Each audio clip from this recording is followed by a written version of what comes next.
Hi అండి, అందరికీ నమస్కారం అండి. ఫ్రెండ్స్, మనకి ఇప్పుడిప్పుడే మరొక ముఖ్యమైన అప్డేట్ అయితే రావడం జరిగిందండి. అది కూడా 45 ఏళ్ల లోపు మహిళలందరికీ కూడా కేంద్ర ప్రభుత్వం మరో శుభవార్త అంటూ ఇప్పుడే మనకు ఒక అప్డేట్ అయితే వచ్చిందండి.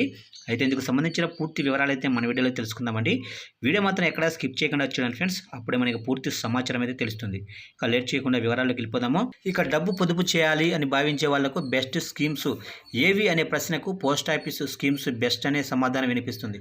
ఇక పోస్ట్ ఆఫీస్ స్కీమ్లో డబ్బులు ఇన్వెస్ట్ చేయడం వల్ల పొదుపు చేసిన డబ్బులపై ఎక్కువ మొత్తం వడ్డీ పొందే అవకాశాలు అయితే ఖచ్చితంగా ఉంటాయని చెప్పొచ్చు.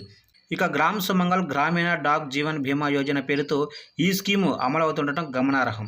ఇక ఈ స్కీము జీవిత బీమాను కవర్ చేయడంతో పాటు ఇతర బెనిఫిట్స్ను కూడా అందిస్తుంది. ఇక యాంటిసిపేటెడ్ ఎండోమెంట్ అష్యూరెన్స్ పాలసీగా ఈ పాలసీ అమలవుతుంది. కేవలం రోజుకు ₹95 డిపాజిట్ చేయడం ద్వారా మెచ్యూరిటీపై దాదాపు 14 లక్షలు పొందే అవకాశం కూడా ఉంటుందని చెప్పవచ్చు.